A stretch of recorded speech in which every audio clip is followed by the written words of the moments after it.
Hello everybody, welcome back to a brand new video from Fishman Aquatics. You're here with Reese, and as you can probably tell by the thumbnail and the title, we're going to go through and we're going to see what I would do differently if I could go back 10 years and what I would do differently in fish keeping, more specifically. Now, I made pretty much all of these mistakes. Not everyone does, some people only make a few.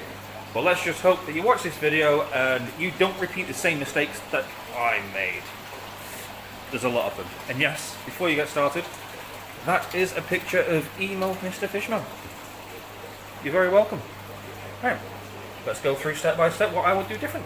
If I was to go back in time and change things 10 years ago, as a hobbyist, one of the first things that I would change would be to get the fish that you can currently house. And by that I mean, don't go and get fish thinking that you're going to upgrade to a bigger tank. It very, very rarely happens. With the rate that fish grow, if you don't think your life is going to change drastically within 4 months, which it never really does, don't get those fish thinking, oh, I'll just buy a bigger tank when it's ready. Never happens. Be happy with what you've got, upgrade as and when you can, and then get the fish right for that tank. Now, the second tip I would give my younger self is don't lie to the shop. You'll find quite easily that the shops that are asking you those questions are probably the ones that you should be giving money to. What I mean by that is, I'll give you an example. I went to a shop, I lied about the size aquarium that I had because I really wanted a black ghost knifefish. Now, I wasn't able to care for that black ghost knifefish properly. The shop was asking questions about the size of the tank and this, that and the other. They were doing their due diligence. They were doing their due diligence. They were making sure that the fish was going to the right place, and I attempted to cheat the shop, and it didn't work out. It was a mistake.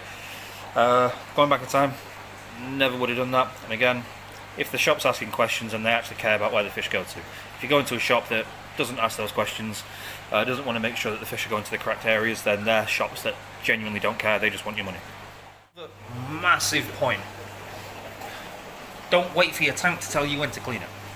Give yourself a routine, because if you're waiting for dirt to be seen in the tank, there's a high chance that it's already gone a little bit too far. Give yourself a little routine. Now, if I was to tell myself, well, the old me, to keep something routine, I would say, as a general thing, just do a quick 20% water change once a week. And you know, if you've got an internal filter or something, just give it a quick squeeze out once a week. Keep yourself routine, even if it might not need it, and even if it might look like it's still clean. Just give yourself that routine. Give yourself a set day to do it. If you're waiting for your tank to look dirty to clean it, it's the stuff that you can't see that you got to worry about. So if it's visibly dirty, it's even worse in the water. Fiddle as little as possible. You don't want to cause unnecessary stress to fish. Fish are a weird thing. For example, I had a customer before that said that they jet washed a bit of wood. They ended up jet washing a African fan shrimp. Shrimp was fine. Yeah, they've had water where it's gone a little bit off. Fish have died. So fish are a very, very weird thing. So what you want to do is minimise the stress as much as possible. If you think of everything as risk calculation, for example, what is the risk of me doing this? Like, what can happen? What could happen if I do 50% water change? What could happen if I do put this fish with this fish? Yep, there's all risk. There's all risk calculation that goes on involved, and what you want to do is minimise that risk as much as possible. Like, don't take the risks if it's possible. And that's kind of a big one. Like, don't see it as looking after the fish. Like, if you're doing everything right, it all looks after itself. Minimize risk as much as possible. Don't fiddle. Don't use chemicals where possible. Keep things simple. You don't need fancy fandangle equipment to clean a tank. You need a sponge and a bit of hosepipe. That's pretty much it. Keep as simple as possible until you learn about everything else. Another thing to consider with not lying to the shop is don't be scared to have been put a foot wrong. A shop is there to give you the advice and the guidance that they need. For example, when you've got an illness in the tank, don't feel bad about it. It's normal. Everyone gets them. We get them sometimes in the shop, especially with new fish. Be honest with things that you've done, like new additions lately, or if you've not done a clean for as long as you said that you thought you might. That would help the shop figure out the answer. Again, don't lie to make yourself look good. It doesn't work. You'll never get the advice you need, and you'll do it wrong. That's it.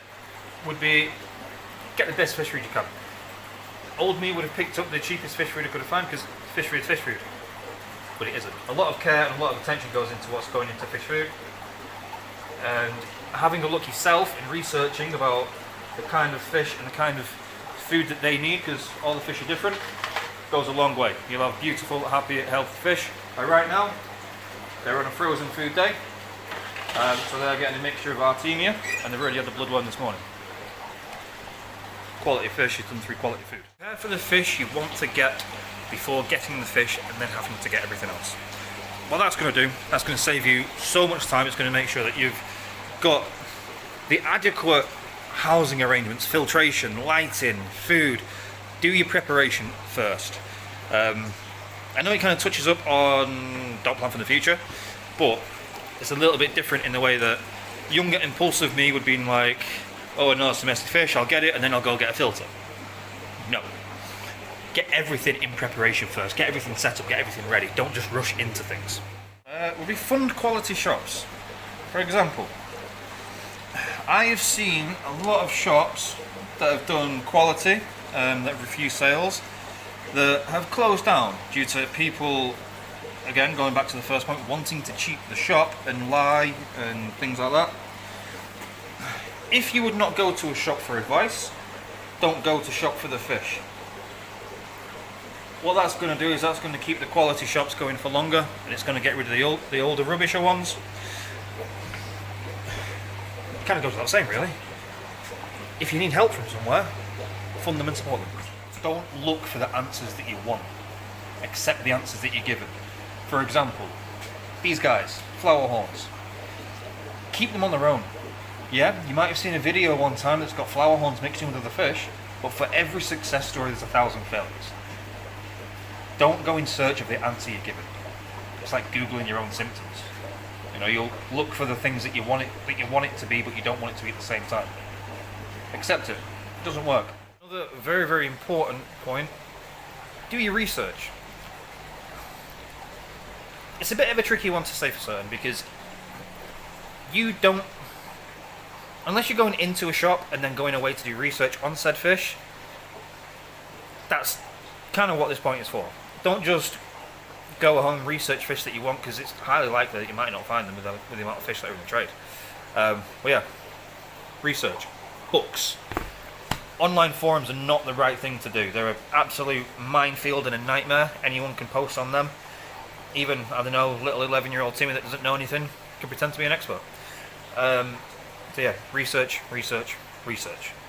Old me, very, very impulsive. Bought a fish, didn't know what he was doing. Did the research afterwards. Turns out a lot of those fish I got away with, but some of them I didn't. I tell the theme with most of the points that I've said. The theme being, don't be impulsive. Patience is a fish keeper's best friend. Take your time, don't rush into things. Ask advice as well, like find a shop that you like, find a shop that you trust, and use them.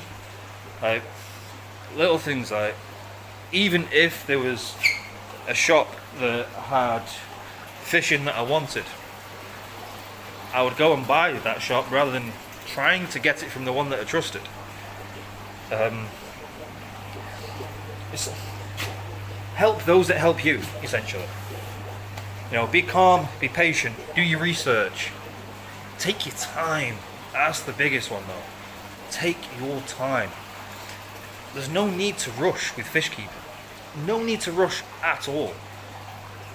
Just calm down, don't be impulsive, learn from the tips that I've said, because you'll save yourself 5 or 6 years worth of, pardon the language, but fucking up with silly mistakes.